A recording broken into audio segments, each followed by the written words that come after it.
Welcome to the Learning House again. Today I'm Corey, and today I'm here with a team from Learning Without Tears. Susan, thank you for joining me with your team. Would you introduce to me your colleagues and what Learning Without Tears is? I would be delighted to. Thank you. Learning Without Tears is a family-owned organization whose mission is to make learning and teaching easy and fun. We use a hands-on, minds-on approach to teaching through using multisensory, developmentally appropriate tools and strategies to support all children in all academic areas. So I'm here today with my colleagues, Christina and Cheryl, who will share more about who we are, what we do, what we offer, with our primary focus being on our Handwriting Without Tears resource. So just a little introduction here. Christina Bretz is an occupational therapist from Lexington, Kentucky, and her experience spans over 25 years, with that focus being in pediatrics. She's worked in the school system as a school-based OT, where she was first introduced to Handwriting Without Tears, and she saw it working with children on her caseload. She loved the developmental multisensory approach to handwriting that Handwriting Without Tears has to offer. So she saw that it was meeting children right where they are with their current level of abilities. She's passionate about Handwriting Without Tears. She's even created a private tutoring business with this program using these resources, where she works with children in public schools, private schools, and homeschools with children who are having difficulty with handwriting. Over the years, she's been able to see how children respond beautifully to the Handwriting Without Tears program and how the resources are designed for anyone to teach it effectively and easily for children to learn best. She's continued her passion for handwriting by working at Learning Without Tears for the past 23 years and is currently the manager of our internal learning department. And additionally, she's also an adjunct professor at Eastern Kentucky University, where she teaches occupational therapy classes. And then my other colleague here, Dr. Cheryl Lundy Swift, is the host of Literacy Matters, Empowered Conversations, where she interviews renowned literacy researchers, authors, and practitioners to explore today's early literacy landscape and to provide school leaders, teachers, and families practical solutions. Cheryl serves as our Director of Professional Learning and Academic Partnerships here at Learning Without Tears, where she leads the curation of professional learning experiences for teachers and school leaders worldwide. Cheryl's an award-winning educational leader, curriculum developer, motivational speaker, and facilitator. Her unique wit, grit, and passion edutains people, inspires people, and equips school leaders, teachers, and families everywhere to help students reach their fullest potential. So today I'd like to welcome you, Dr. Christina Bretz and Dr. Cheryl Lundy Swift, in our conversation. Thanks so much, Susan. Thank you, Susan. And thanks for joining us. Just chatting with you behind the scenes, so much fun. And you guys have got so much passion for this. I'm really looking forward to this chat. Likewise. Thank you so much. We are too. Susan, are you ready to tell me why Handwriting Without Tears was created? Where did this begin? Absolutely. We'll go into that here on our next slide. And Cheryl, do you want to take this away and start with our story of our founder here, Jan Olson, who you see pictured on the screen? Sure. This is one of my favorite stories to tell, Corey.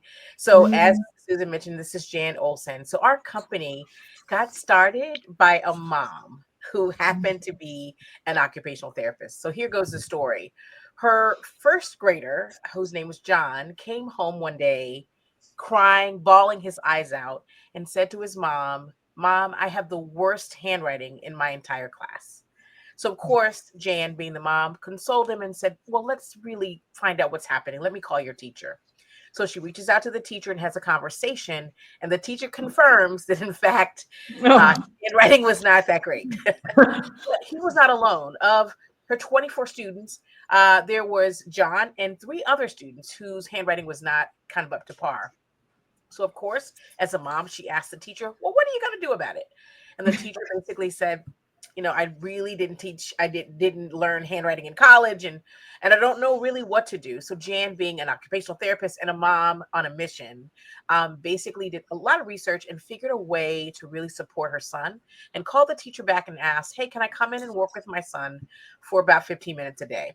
That really, really smart teacher said, of course you can, as long as you work with those other 3 students as well. So as you can see on the screen here, this is John's handwriting. And we know that if John doesn't get some intervention, right, that he is not going to really enjoy school. So Jan goes into the school and works with those 4 kids for about 15 minutes a day.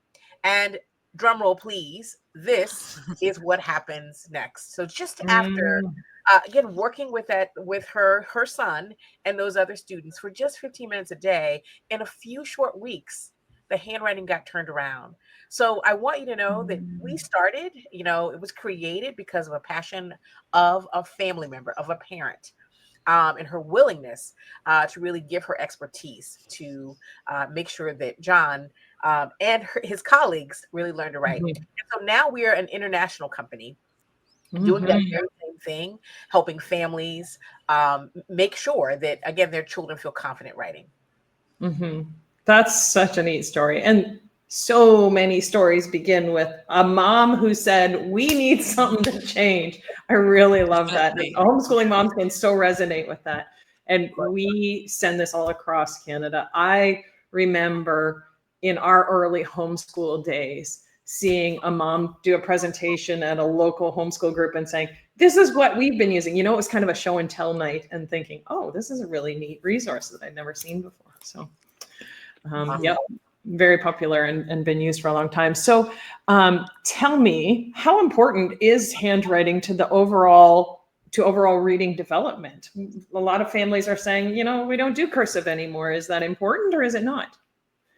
That's a great question, Corey. Well, there's a lot of research that supports why we should be teaching handwriting.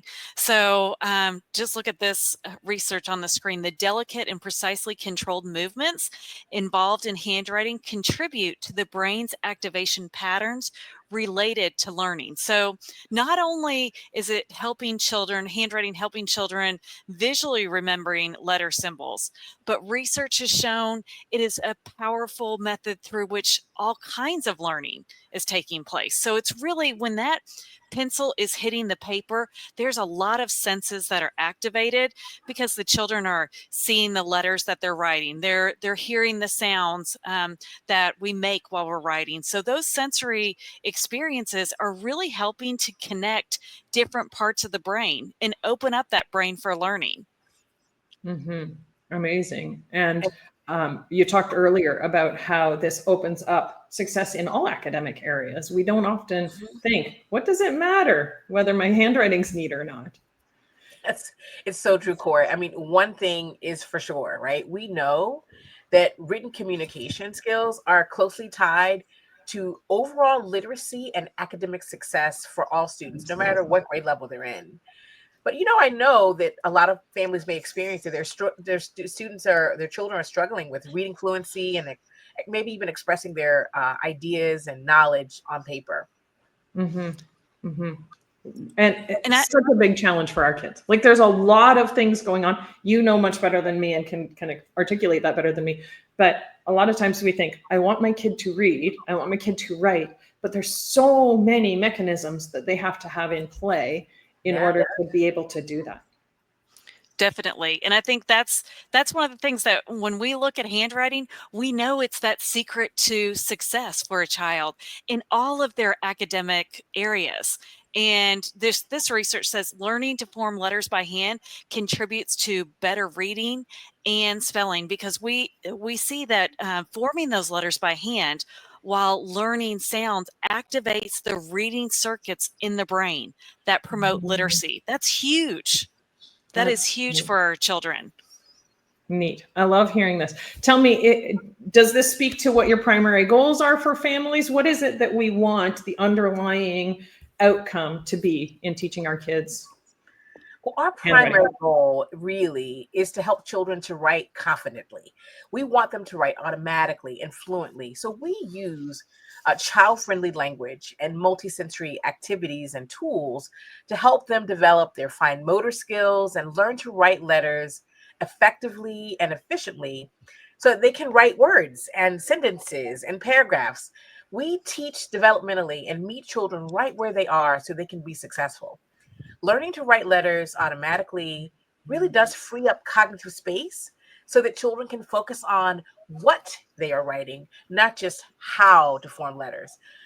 So we'd love to share some of our manipulative tips and strategies with you if you don't mind. Yeah, for sure. Because you know what, for a busy mom, like what does it mean when the rubber hits the road? When we talk about multisensory, developmentally appropriate, I got a kid that's bouncing around here and needs to get that pencil in hand. So what does that mean? Walk me through it.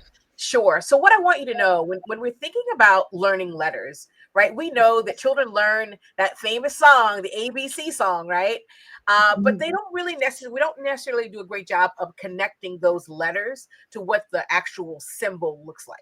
So one of the things that we first do, we want to make sure that children understand how to write capital letters first. And so to do that, we use something called wood pieces. And so I'm going to show you what those wood pieces kind of look like.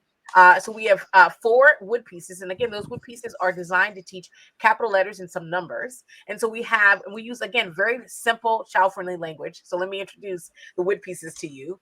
We have a big line, a little line.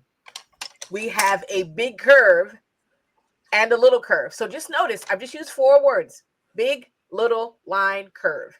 And these are the pieces that are going to help children learn to build their letters. And this is really great also, Corey, because let's say you have a child who's still working on their fine motor development. They actually can't hold a crayon or a pencil yet. But it doesn't mean that they can't learn to form letters because they can build them first, right? So we use these pieces, and these wood pieces can be used in so many ways. There's some children, for example, that struggle to identify the difference in size. Some children don't understand or can't see that this is a big line and a little line. So they can do things like polish these wood pieces. They can sort them into those pieces. So think of a busy mom. Hey, take a little pack of wood pieces and throw them out there and have your kids sort them. That's fun. It's also helping them to distinguish the size, right? You can also teach children, again, top, middle, bottom. So you can play things like Simon Says. Take that Simon Says, touch the top of your head, right? Simon Says, touch your nose, touch your chin. Simon didn't say, right? You can play really cool things to really help children. And of course, when it comes down to actually teaching them how to form letters, we can use our laminated letter card. So our laminated letter card, I want you to see all of the things that Christina and I are going to show you, will have a smiley face at the top.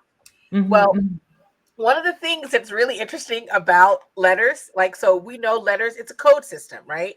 And so letters have to be formed a certain way. And we know that children, when they learn letters, they don't quite understand that they need to sit in a particular position. So let me give you an example. If a mom, let's say that you have a dog at home, and the dog have a dog at home. Yeah, we have a big crazy dog. Guess what? A little kid knows that dog, no matter what position the dog is in, the dog is still the dog.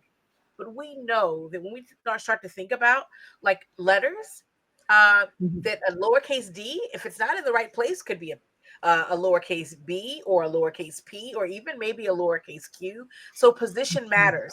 This smiley face helps children to see that this is the top left corner, which is where a lot of our capital letters are going to start. And so let me pull a couple of these onto the screen for you so we can show it a little bit more clearly. I'll pull a couple up and then you can continue. Okay, awesome. Sounds great. Continue. Yeah. Thank you so much. I really appreciate that.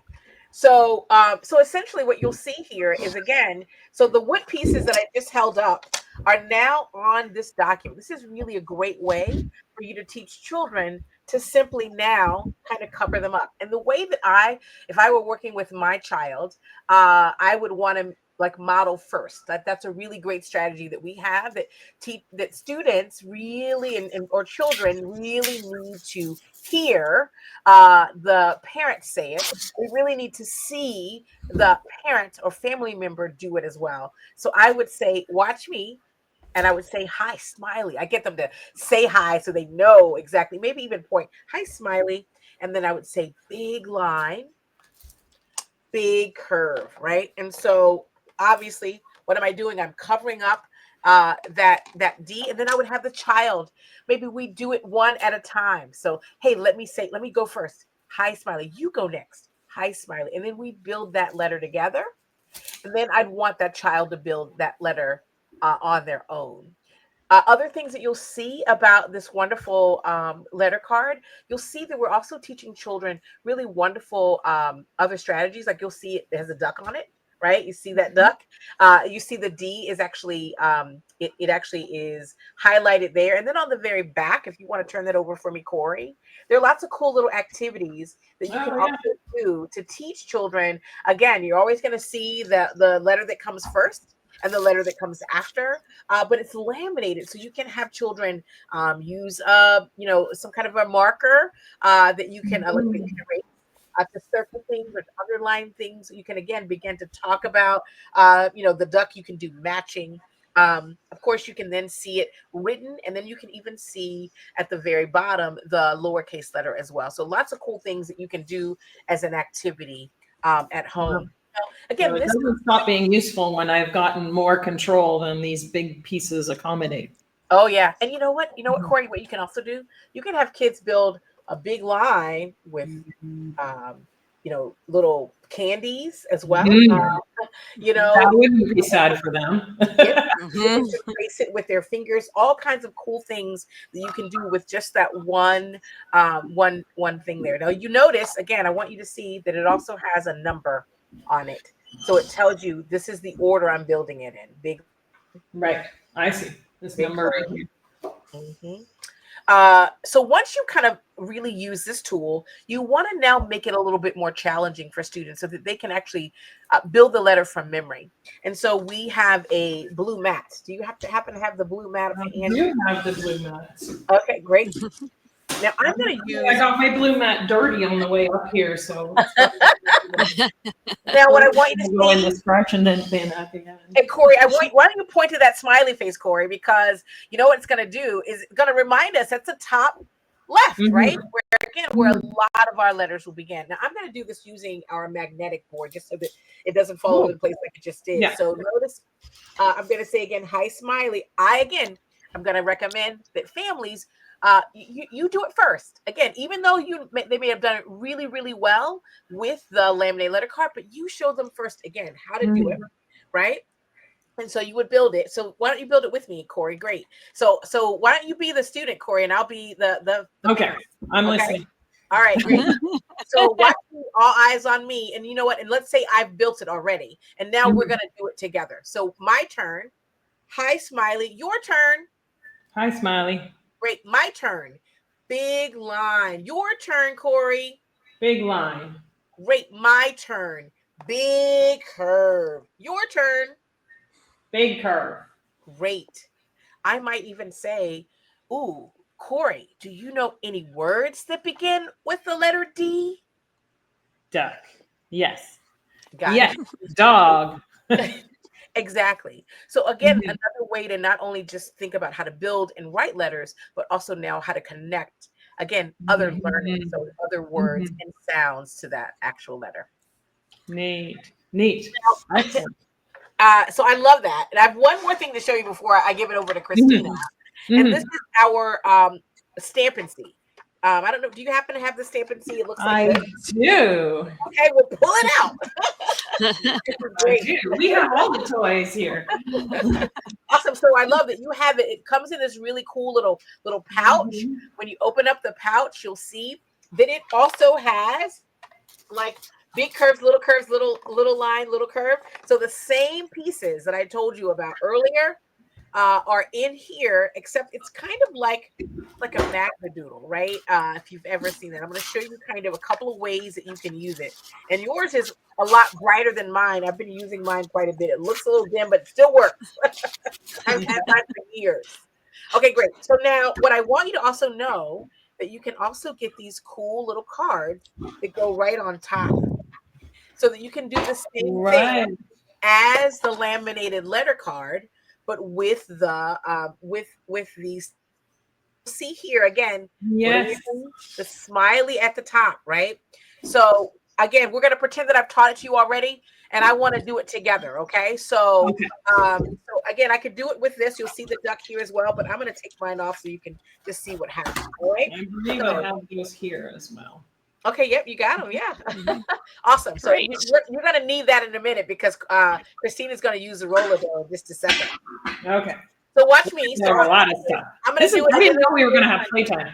I want you to know that, like, it feels like the kids are playing, but you know what they're doing? They're learning while they're playing. That's why I really think this is one of the reasons I love working for this organization. We're always thinking about how to make learning easy and fun, just as Susan said at the top of the hour.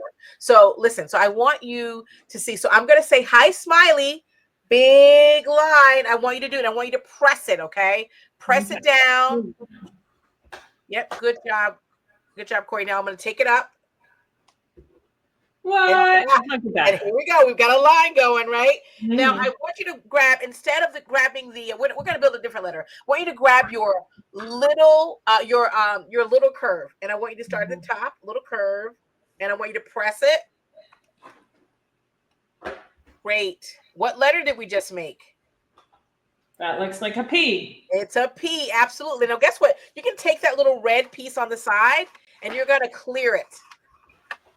It's so cool. Now, there's one other thing that you can do. You see, you have that little tool at the bottom, the little yellow thing there. Yep. So you can now write the letter. Okay. So now, again, why don't we do this together, just for the sake of time, Corey? So I want you to say, hi, smiley. Hi, smiley. I want you to make a big line down. Now we're going to frog jump to the top, ribbit. And we're going to make a big curve to the bottom. To the bottom. Yes. Good job, Corey. Great. All right. It's called a skip and see, which is really, again, as you can see, a lot of fun, not just for your child, but also I think for the adults teaching as well. Awesome. So another one, Corey, that you have in front of you is the roll-a-dough that looks like this with the roll-a-dough with the tray. So you have this blue tray and these letter cards that can go right into the tray. And we have the dough that you have probably in front of you as well that looks like this that we can take out. And we can have children make those big lines and those little lines. All the toys. I know, it's so fun. It is so fun. So we can have all of these big lines and little lines, big curves and little curves that we can make from the dough. And we can then show our children that we're going to say, hi, smiley, and make that big line down. And then the student can do that. And then we can take, or a child can do that. Then we can take the little curve and we can just put that right over the little curve on our tray. Think about all the different possibilities that children can be using with this tray. We could use sand or salt, and then I have children pinch it as we're going down, and I'll go big line down, frog jump, and a little curve to the middle and a little curve to the bottom. So we can, I love putting finger paint in here, or pudding is a good one. Oh, so you you're can a mess making mom. I like it. I sure do. But think about it. The other thing is you're kind of controlling it with this tray, right? Because you want to have it inside here. Yes. So less of a mess, but still a mess. But it's a lot of fun. Kids love making that it fun. Stuff. It's so much fun. And it's something I could get out when we're doing a painting project anyways. Let's also Yes, yes. And the thing is, you want to be right there with your child watching them, because you don't want them to start here and start at the bottom. We want Right. to say, hi, Smiley, Right. let's start at the top. So it's really That's not important to really have that demonstration, from us, so that they can see exactly the right way to do it. Now, my favorite, Corey, is the slate chalkboard. Yes. I love this slate chalkboard. So like Susan had said, I have my own little tutoring business, and I always give children, I always have the parents get a slate chalkboard if they need to work on capitals and numbers. We have a different chalkboard we use for lowercase letters, but this one is just used for capitals and numbers. So what we're going to do is, again, I'm going to show my child how to do this first. Okay, so I'm going to say, look at the smiley face. Hi, Smiley, watch me. Big line down, frog jump, and a little curve to the middle. What letter did we make? We made a P. That's right. Okay. And so I've given my child a little tiny chalk bit because I want them to pinch that. That's going to help with facilitating a more mature grasp. So then I'm going to give that to my child, because now they have seen how to write that letter correctly. Now they're going to take a little sponge, and my sponge is tiny. Once again, I want them to pinch to hold that correctly, so we facilitate a more mature grasp. And now they're going to start at the top and say, hi, Smiley, big line down, frog jump, and a little curve to the middle. And then they're going to take the paper towel. And we call this activity wet, dry, try. Okay? Wet, dry, try. They wet it with the sponge. Now they're going to dry it with the paper towel. And we go big line down, frog jump, and a little curve to the middle. And then they get to try it with the chalk. And think of that, as they're doing this, that repetition of writing this letter 3 times, right? With the chalk, with the sponge, with the paper towel, and with the chalk. Wet, dry, try. 3 different sensory experiences on how to write that capital letter. And we've formed it well every time. Yes, I see we so have. many moms that will bring me a page of writing that their child has done, and the first 3 letters look lovely, and then it goes downhill from there, because she said, I want you to do a page of writing. Yes. And really what we've reinforced is a lot of messy writing. Exactly. It's almost like the more you do, the worse you get, so we want to be able to watch the children and just provide enough opportunities, but not too much. We really recommend just doing, having them do this 5 minutes a day. We recommend it'll take about 10 to 15 minutes a day. So that's using these multisensory strategies, and then they're in the book probably about 5 minutes of actually writing in the student workbook. Excellent. And that's just so important to just drive home. It, like, less is more. It doesn't help to get these fatigued little hands and these rushed little brains that are wanting to move on to something else. So that's so true. So neat. So lots of pieces here. What pieces as a mom do I need to have to make this work? If I'm on a budget, what are the pieces that I have to use, and what's optional? Well, I think we're first and foremost, I can't say enough again, how it's about quality, not quantity. So I just wanted to reiterate that. And I would even say that about the materials. So one of the things that I think is really, really important for a busy mom is to really think about our workbooks. And so our workbooks are really great for children to have the practice that they need, because we do know, again, and you'll see that the way that our books are designed, it is not about lots of letter writing, but instead really quality letter writing. So there's always going to be an example for them. It also, if parents are they can't think, they can't figure out what to do, our lesson plans are really designed in a way that are very easy for them to implement. It also, of course, encourages them to use those manipulatives as you just saw us do. But of course, your child might really like roller dough and may not really like the stamp and see. So again, we also think about, choosing what your child really likes to do as well. So I would recommend thinking about your own individual child. If you know your child really loves to play with Play-Doh, then the roller dough is really a great way, especially if you want to build fine motor development. If your child is really struggling to hold a pencil properly, doesn't have a lot of great tone or strength in their hands. Another one, Cheryl, that we haven't mentioned yet is our music. Oh, we have great CDs that are wonderful foundational skills that really teach. There's purpose to each of the songs on our CDs. I think and we know children respond so positively to music. I use the music a lot. Yes. Oh, yeah. And you know what, Christina? Our music is so catchy and easy to really learn. And so, what I used to do is I used to play it in the car when my nieces and nephews were really young. And before they got out of the car, they knew most of the songs because of the words again are so catchy. But I think, when I think about, for example, capital letters, we always want to make sure that students are starting their capital letters from the top. And we have the coolest song that reminds them of that. So it's not just music for the sake of music. It's always music to enhance whatever they're learning, So I think that's really, really great. Definitely. Excellent. Now, there's so much hands-on here.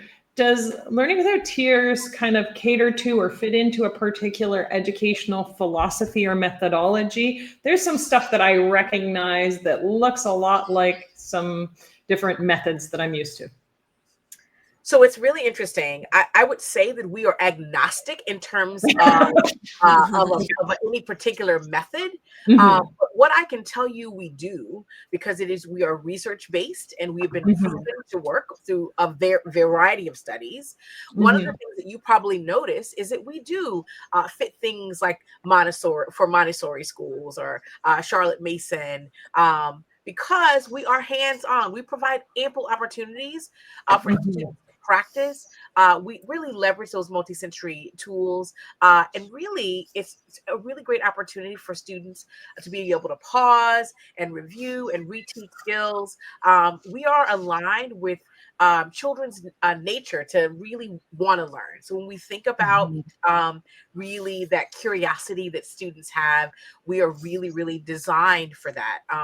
So you'll see that they're nurturing in a lot of ways. When we think about Charlotte Mason's philosophy when it comes to homeschooling, we do emphasize that nurturing that child's individuality, for example, really thinking about the whole child. So even while children are learning, for example, to write, they're learning about a variety of things as well as they are learning to write. So we really are thinking about making sure that we honor the unique personalities and abilities of every single student, making sure that they feel valued and respected. And I would also add to that, Cheryl, in our books, Corey, you're going to notice that the student workbooks, all of the illustrations are black and white, because we want children to be able to color those illustrations. And then we want them to add to those illustrations. So that's really helping with their curiosity and their imagination, that they can, and you'll notice those images in there are very simple images, because we want them to add background to it. We want to provide them that opportunity, because coloring is something that is so beneficial. We see that with coloring, that, we can look at their attention span. We can look at how they're holding the crayon. And that's something that you probably have seen, different crayon grips or different pencil grips. Well, we have songs to help with that. We have, the resources to help with that grip as well. So I think the books really are a great way to show how we're meeting the needs of children at their level. Right. And that's why I think I love this program so much, because of that helping all children wherever they are and however they learn. If they learn, if they're a kinesthetic learner, if they're a tactile learner, an auditory learner, we meet those needs in these resources. Absolutely. Excellent, excellent. And just that that hands-on, experiential, integrative approach is it's common to many different educational philosophies, but it's so foundational with our kids. Just like language learning, we don't separate these things out from everything else and say now is the time when we're only going to learn, how to say mommy. I spent some time with my granddaughter recently, and I just said, "Hey, grandma, say grandma, say grandma," and she would not say it, and she kept saying all these other words. So, but you tried. Yeah, that's right. All kinds of new words while I was with her. I think that's the key to the program. Is it like, right? Well, we're exposing children to a lot of things, and when they're ready to learn, it is all here for them. And you know what I mean? It's so amazing. Like one of the things, for example, we've been talking a lot about capital letters, I know, but I think it's important to know that we do know that there are lowercase letters too. Yes. We use a kind of a different approach to teach lowercase letters. So we don't use our wood pieces. We use the verbiage to really help children, and we teach them all kind of where we're teaching letters that kind of look the same and are start in the same way and that are really created the same way. So let me just show you. I'm going to give you Yes, an please. example. So this is the double line blackboard, and so you'll see when we think about. I think you might have that. We do have that here. Yep, and so you'll see open all this stuff today. Maybe you open up. We're playing a lot today, so I'm going to show you how to make a printed a letter A, lowercase letter A, and a lowercase letter D, so you can see the difference. Okay, and so a lowercase letter A and D are magic C letters. So that means it starts with a C and it turns into another letter. So watch me, magic C, up like a helicopter, bump, back down, bump. Now I'm going to do the same thing for D. Listen to the words, magic C, up like a helicopter, up higher, back down, bump. Now you can see I'm building, right? And I can do the G in the same way. And notice I could do wet, dry, try with this because I just did this with chalk. So just like you saw Dr. Christina Bretz do this with the slate, we can do this with this board. But notice that I'm using language, my language, to help children understand. Now, a lot of parents might notice that children mix up the D and the B. And one way that we tell children is, again, D is a magic C letter. So it's going to the magic C, right? And so that's going to help them. We can say things for the B that, and so I want you to notice this is kind of a little strategy that we have for B. H is for honey bee. So we use these little strategies and techniques to help them remember letters that they might confuse as well. So you'll see that I wanted to just make sure that everyone knew that we were also helping children with not just capitals and numbers, but also lowercase letters. Now, I'm going to do one more thing for our parents of older students, right? So I want you to see that, let me just kind of erase this here. I want you to listen to the language for the cursive A and cursive D. Okay, listen up. Magic C, up like a helicopter, bump, back down, bump, travel away. D, magic C, up like a helicopter, up higher, back down, bump, travel away.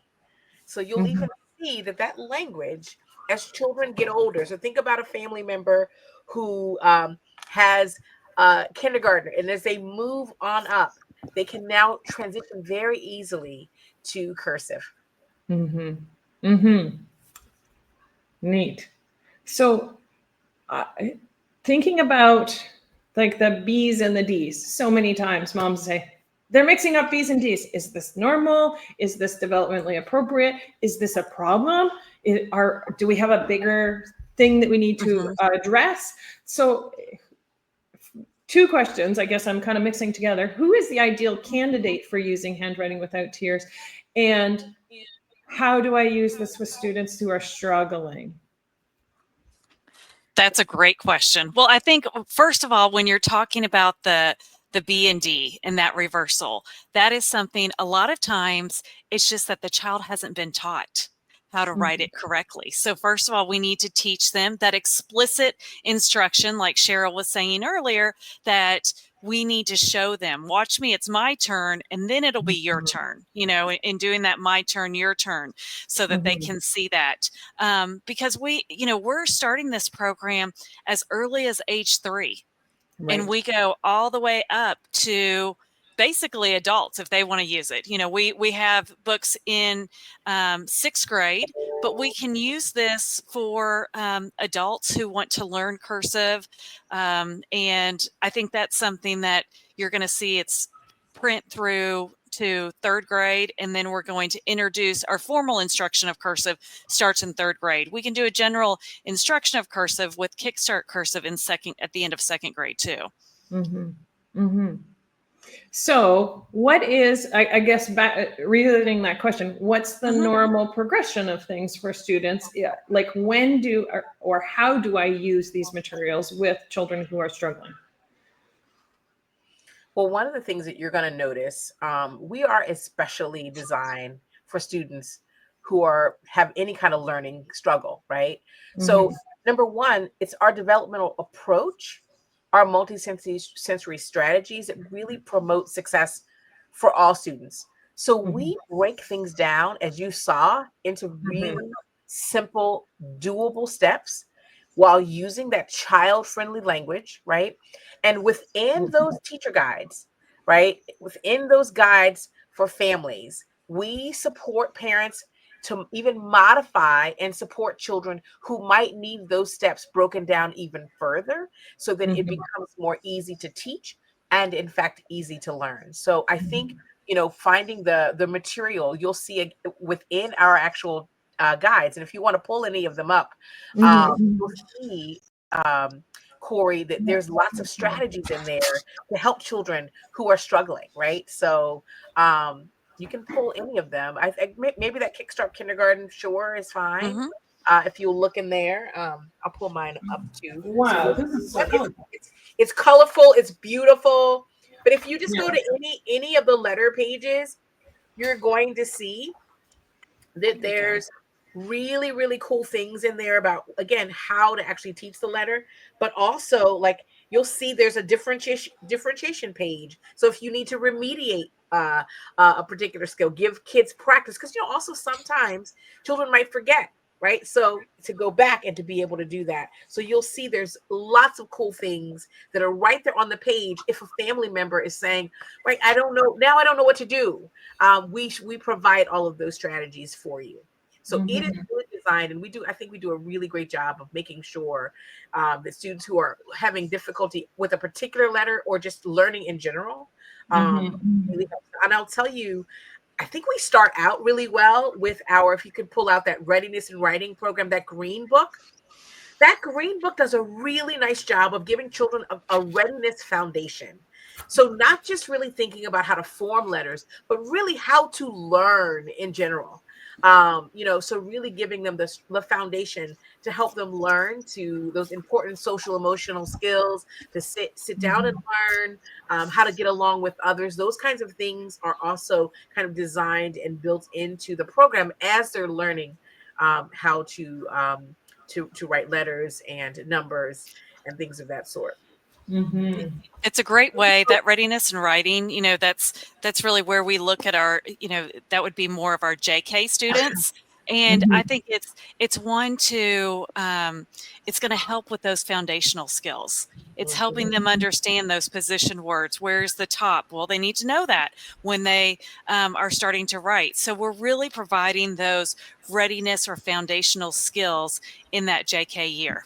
Yeah. And I just saw you on a really cool page there, Corey. That that page has Matt Man hands on it and hair and all of that, because we have a beloved character whose name is Matt Man that helps children learn to build a whole person, right? Yeah. And you're going to use those wood pieces. So it's like once you have purchased something, you're going to see how it can be used in different activities too, because we're going to use those wood pieces to build Matt Man, to build a person. So that's a wonderful way of making it a hands-on, multi-sensory activity and getting them to understand sequencing. And they're going to be, talking to you. There's music, those kind of things. It's a wonderful activity to really build those skills. So neat. So neat. So tell me more. You've got here, where should I start? I've got kids at varying ages. How do I know where to start in this material?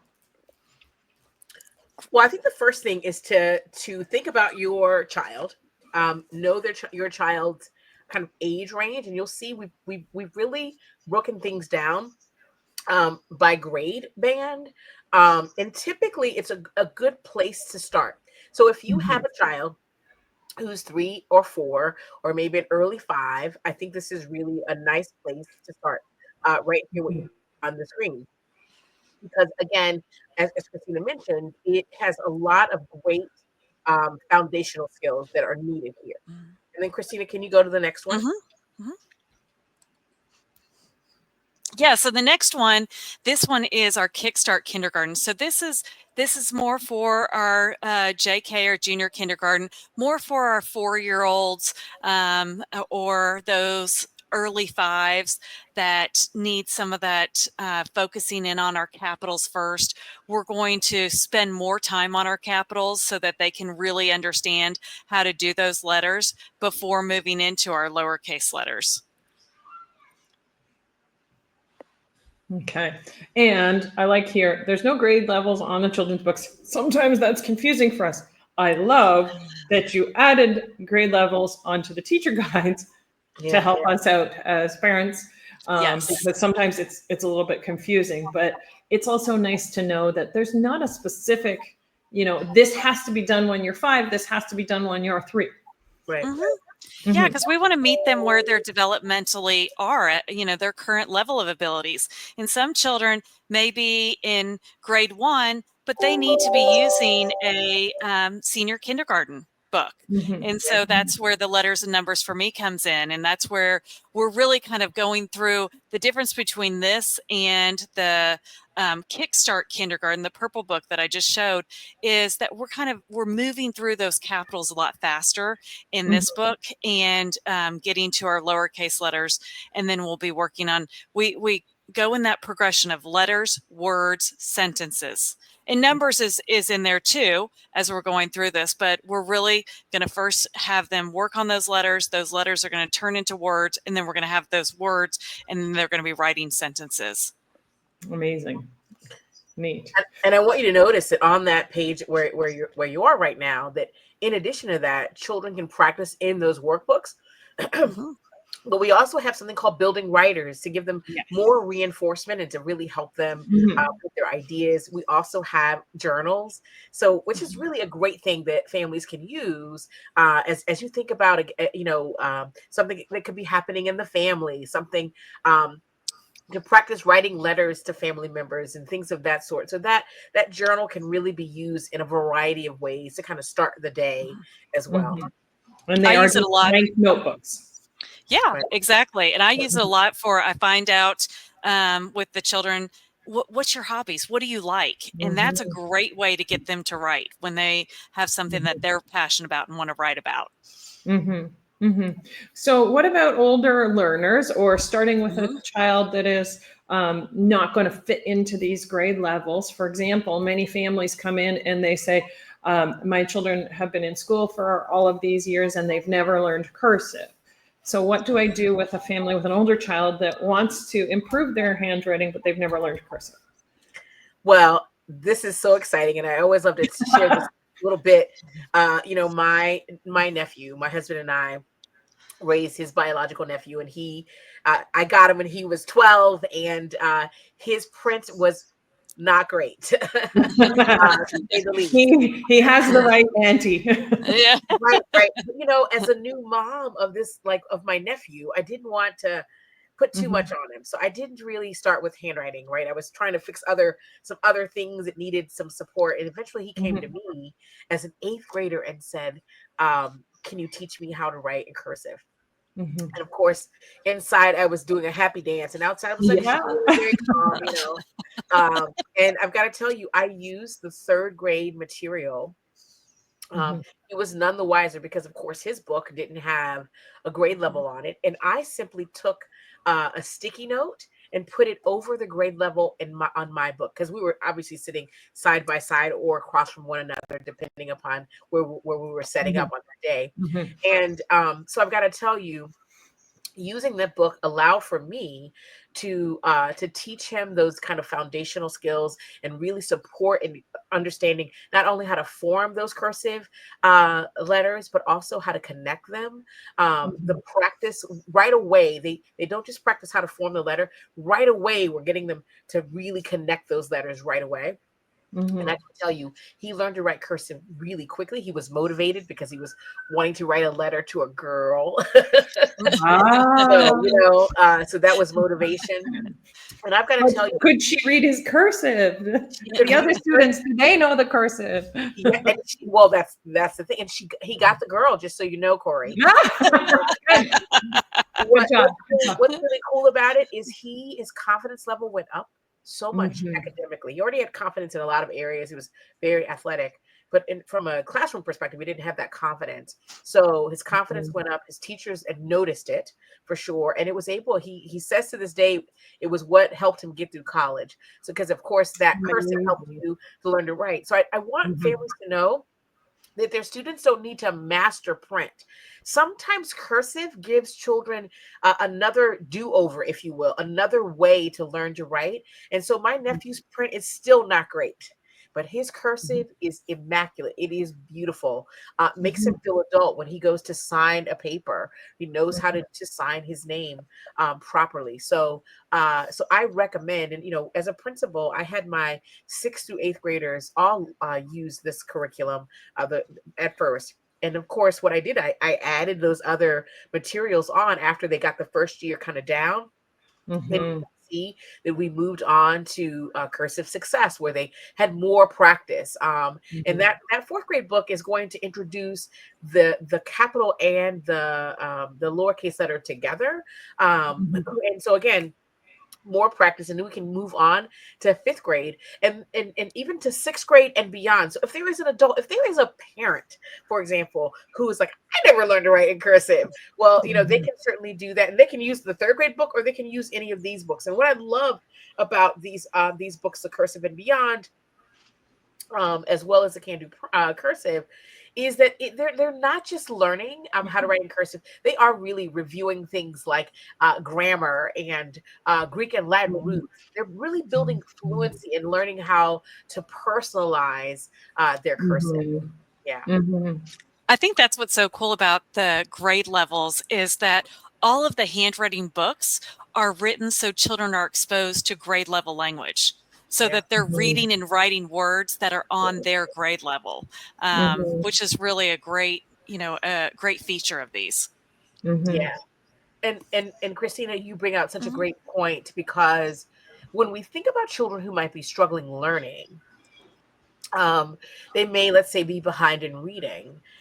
Research shows that we have to expose them to grade level work in order for them to catch up. And this is a great way to do that exposure when it comes to handwriting. Yeah, for sure. Definitely. And so often, like, one of the simplest things that we can recommend to families is just read a lot of good books together. Yes. Because it's that exposure to language, and we don't have to be formal about vocabulary checklists and comprehension guides and all of that all the time. Like, those are important to do, but the more we just read together and expose our kids to appropriate language, it is just so beneficial to them. And you would know far better than I the studies that have been done that show that our kids can thrive when they have more written and oral language presented to them. So Absolutely. Indeed. Definitely. So we've covered a lot. I just would love to just stay and soak in all of the knowledge and the incredible research that you've done, the passion that you guys have.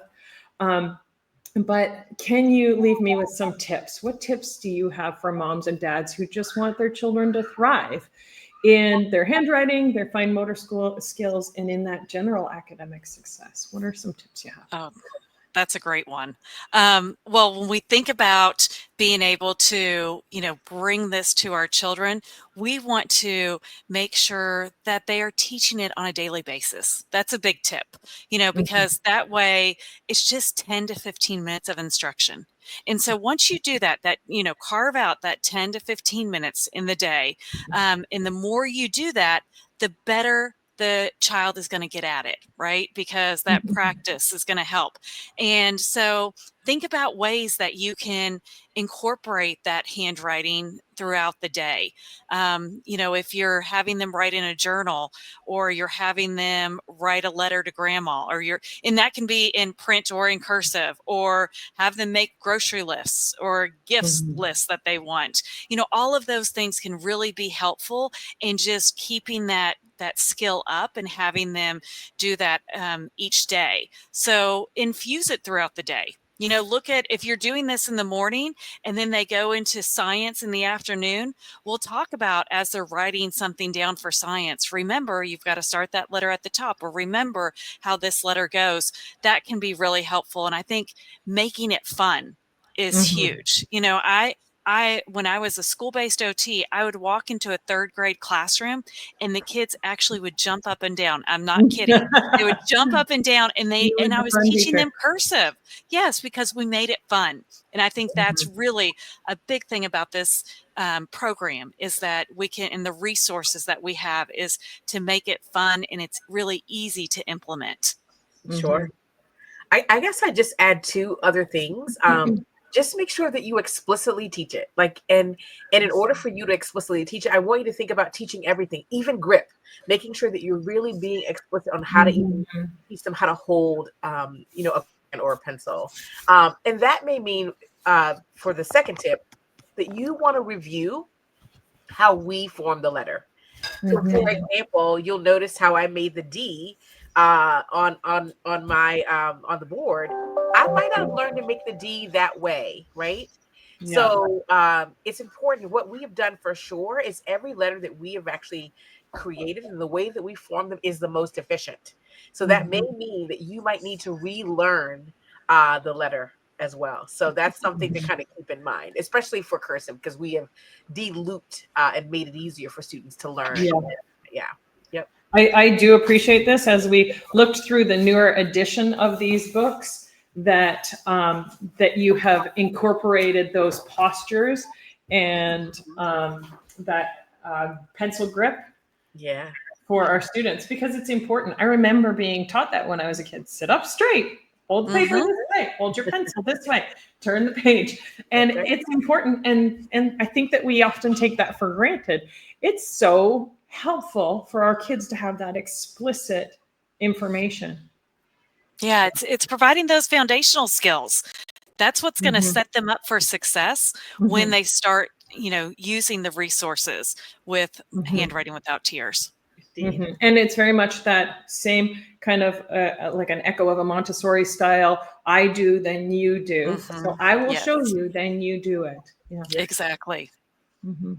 Very neat. Well, thank you. Any last good tips for us? You've given us so much. I would just like to say, by providing that 10 to 15 minutes a day, you're going to get that time back later, because as children, as it becomes an automatic and natural skill for children, they don't have to think about, where am I starting this letter, or how do I make this this word. They're thinking about the content that they want to write, and they're not having to think about the mechanics of that writing. Yeah, absolutely. Yeah, and I would like to add in too, just, hearing everything that we've talked about together is very impactful. and in my own experience as an occupational therapist too, we always like to think of this in handwriting as a lifelong skill, like you're giving a child a gift that they are deserving to have. And when we do this, we are impacting them not only now, we're building self-esteem, we are helping them throughout their academic career, but then in the future beyond. And so it really makes a huge difference in overall child development to set them up for success later in life as well. So we want to build confident communicators. You can feel confident in the sound research-based philosophies of handwriting without tears. Absolutely. Absolutely. And we've seen in our own lives that payback of the investment early coming back later in so many ways. And it's not just about handwriting. It's when we teach our kids strong habits. I used to tease that I was, teaching my kids to clean the bathrooms so that I didn't have to clean the bathrooms later. And it really did. Like there came a point where it was a lot of work for me to teach this child to make their bed or clean the bathroom or to complete an assignment. But now, as young adults, as teenagers, I can see that my kids know how to do those things without my investment anymore. Whether it's handwriting or it's caring for their own selves, whether it's managing their homes and so on. So those are really big things. It's a big deal to teach our kids those strong habits with consistency, being clear, giving them that script for success. So neat. So thank you so much, ladies. I appreciate the time you've taken. Our families are so going to benefit from these tips and from these resources and from the ability to take a look through and see what resources are best suited to their family's needs. Awesome. Well, thank you. It's been a pleasure, Corey. Thank you so Yes, much. thank you so much.